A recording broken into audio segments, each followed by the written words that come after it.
23 April election, 23 April vote হবে, এটা আমরা সবারই কাছে জানা, আমরা সবাই জানি।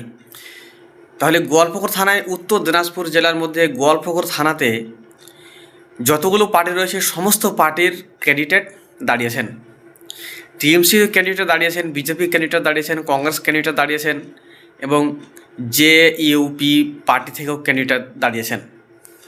তাহলে টিএমসি পার্টির কিছু লোক রয়েছে, টিএমসি পার্টির কিছু মানুষ রয়েছে, টিএমসি পার্টির কিছু নেতা রয়েছে, কথা বলে ফেলছে যারা নাকি কংগ্রেসে ভোট দেবেন তারা নাকি গাদ্দার, এই কথা বলে ফেলেছেন এবং বলছেন, সেই কথাটিকে বারবার রিপিট করছেন, যারা কংগ্রেসে ভোট দেবে তারা হচ্ছেন গাদ্দার।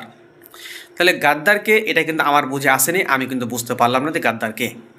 এবং পার্টির মধ্যে ধর্মকে এমনভাবে ধর্মকে নিয়ে এসে ভরে দিয়েছে পার্টির মধ্যে যে সেই ধর্মটি কী ধর্ম সেই লোকটি কিন্তু জানেই না যে ধর্ম কাকে বলে, এবং সেই জায়গাতে কিভাবে পার্টির কাছে, ইলেকশনের কাছে কিভাবে মানুষকে কথা বলতে হবে, সোশ্যাল মিডিয়াতে কীভাবে কথা বলতে হবে তিনি কিন্তু জানেন না। এবং সেই লোকটি কী কথা বলেছেন, সেই লোকটি কথা বলেছেন কি, যারা নাকি কংগ্রেসে ভোট দেবে তারা নাকি মুনাফেক, এই কথাটি তিনি বলেছেন একজন টিএমসি পার্টির নেতা। এবার আপনি যে বলবেন যে কোনো খাস একজন নেতা, কোনো খাস একজন নেতা না, তিনি একজন কিন্তু আম পাবলিকের মতোই তিনি নেতা, কিন্তু তাকে আম পাবলিক বললেই চলে। তিনি বলছেন যারা কংগ্রেসকে ভোট দেবেন তারা নাকি মুনাফিক, এরকমভাবে তারা কথা বলে যাচ্ছে এবং যেরকমভাবে কথা বলছে। মুনাফিক কথাটি কীভাবে বলেছে? মুনাফিক কথাটি বলেছে যে কিছু মুনাফিক রয়েছে, 11 के बातों पे बहकाओ में आकर कांग्रेस में ভোট ডাল দেতা है। তাহলে যখন মুনাফিক কংগ্রেসে ভোট দিলে মুনাফিক হয়ে যাবে, কংগ্রেসে ভোট দিলে মুনাফিক, তাহলে মুনাফিক কাকে বলে এবং গাদ্দার কাকে বলে? পার্টিতে এসে ধর্মকে ভুলে যাচ্ছি, ধর্মতে যখন থাকবো তখন আমাদের পার্টির গল্প সেখানে আসবে না, এবং আমরা যখন পার্টির গল্প করব সেই জায়গাতে কিন্তু ধর্মর গল্প আসবে না।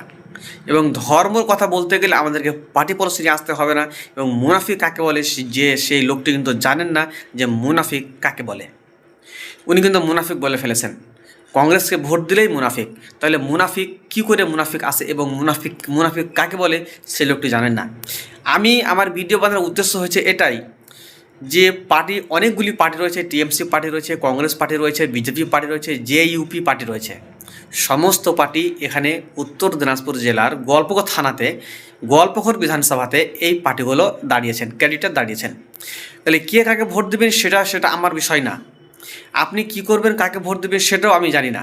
আপনি আপনার যাকে ইচ্ছা আপনি তাকে ভোট দেন, কিন্তু সোশ্যাল মিডিয়াতে এসে লোকের কাছে, নেতাদের কাছে ভাইরাল হওয়ার জন্য, ভালো হওয়ার জন্য আপনি যে ধর্মকে টেনে বলে দিবেন, ধর্মকে ইলেকশনের মধ্যে ভরে বলবেন যে যারা কংগ্রেসকে ভোট দিবে তারা নাকি মুনাফিক, তাহলে যতগুলো মানুষ কংগ্রেসে ভোট দিচ্ছে তারাও নাকি মুনাফিক। যদি কেউ যদি মুনাফিক হয়, এই কারণটাকে নিয়ে যদি কেউ মুনাফিক হয়, তাহলে যেই লোকটি যে পার্টি থেকে বলেছেন, যে পার্টিকে সান রাখতে বলেছেন, সেই তার পার্টির যে মেন রয়েছে, পার্টির যে গোড়া রয়েছে, পার্টির যে অধ্যক্ষ রয়েছে, উনি প্রথমে মুনাফিক হবে, তারপরে অন্য জায়গার লোক বা অন্য কোনো মানুষ মুনাফিক হবে।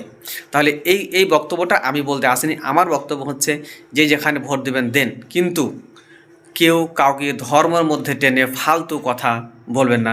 অবশ্যই আপনারা যাকে ভোট দেবেন তাকেই ভোট দেন, আমার কিছু যায় আসে না, সেটা আমার দেখার না।